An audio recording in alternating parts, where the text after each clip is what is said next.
मगर वो लोग जो ईमान लाए और आमाल सालिया करते रहे। क्या ईमान अमल साले वाले बुढ़े नहीं होते, उनके झुर्रियाँ नहीं पड़ती? तो फिर अल्लाह ये क्यों फरमा रहा है? मतलब ये मगर वो लोग जो ईमान लाए व आमिलुस सालियात और आमाल सालिया करते रहे, मतलब वो सुम्मा रददनाहु अस्फला साफिलीन को नुकसान उनको नहीं होगा। तो क्या ईमान अमल साले वाले बुढ़े नहीं होते, उनके झुर्रियाँ नहीं पड़ती, उनके हाथ कमज़ोर नहीं होते, उनकी कमर नहीं झुकती, सब होता है। तो फिर अल्लाह ये क्यों फरमा रहा है? जब मुतलक इंसान ही कमज़ोर होता तो ईमान वाले भी होते हैं, लेकिन अल्लाह यह इस्तिस्ना कर रहा है, इल्लल्लज़ीना आमनू, मगर वो लोग जो ईमान लाए और आमाल सालिया करते रहे।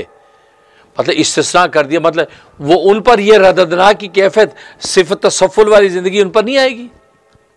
क्या वो ईमान अमल सालिया की वजह से कवी और ताकतवर मरते दम तक रहेंगे? नहीं, ये मतलब नहीं। मतलब ये कि देखो आम जो इंसान होगा जिसमें के भाई ईमान अमल साले नहीं है, वो जब बुढ़ा फरतूत हो जाएगा, जवानी में तो उसने मुनाफे जिंदगी के उठाए, जवानी में तो जिंदगी की लज्जतें उठाई, खूब दुनिया के अंदर घूमा है, जब उस पर बुढ़ापा आ जाता है, कमज़ोर नातमा हो जाता है, तो उसके सारा उसकी ज़िंदगी नुकसान में जाना शुरू हो जाती है। अब तो एक लुक़मा मुंह में डालने के काबिल नहीं है, अब उसकी माल दौलत उसके किसी काम की नहीं है। अब तो यह हाल हो गया है कि बिस्तर पर लेटा हुआ है, सांस नहीं ले सकता है, खांसी आती तो बलगम नहीं निकाल सकता है। बिल्कुल। अब क्या हुआ, उसके जो कुछ उसने याद मालो दौर बना रखी जी, जो शान शौक बना रखी थी, सारी ख़त्म हो गई। तो सारा नुकसान ही नुकसान हुआ ना, आगे उसके लिए कुछ नहीं, क्योंकि अगली मंजिल मौत है और मरने के बाद उसको बाद कुछ ही नहीं, नुकसान ही नुकसान है। लेकिन फरमाया कि इनमें वो लोग जो ईमान वाले होंगे, वो जब बुढ़े फरतूत होते हैं, कमज़ोर नातमा भी भले हो जाएं, वो बिस्तरों से चल भी ना सकें, उनकी सांसें भी रुकती हों, कौमें भी चले जाएं, वो नुकसान में नहीं है, क्योंकि फलहुम अजरुन गैरु ममनून, क्योंकि उनके लिए आगे बैसा अजर हमने रख दिया है जो कभी ख़त्म होने वाला नहीं।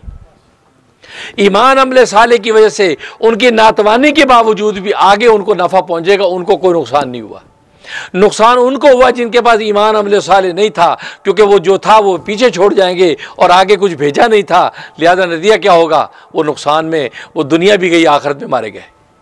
लेकिन ईमान अमल साले वाले होंगे, ये बुढ़े फरतूत होकर भी अगर मरेंगे तो आगे फलहुम अजरुन गैरु ममनून, अल्लाह ये सारा अजर आगे उनको अता फरमा देंगे। ये मतलब।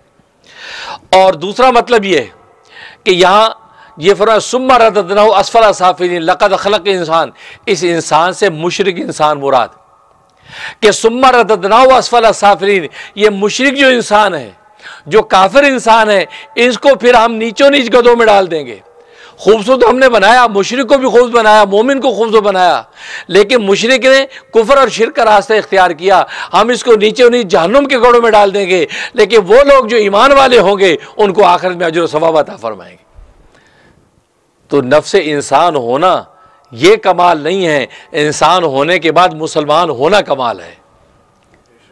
इंसान होने के बाद मुसलमान होना कमाल है। जो मुसलमान हुए ईमान अमल साले के साथ, फरमाया उनको क्या करेंगे, फलहुम अजरुन गैरु ममनून, उनका ना कभी ख़त्म होने वाला अजर होगा।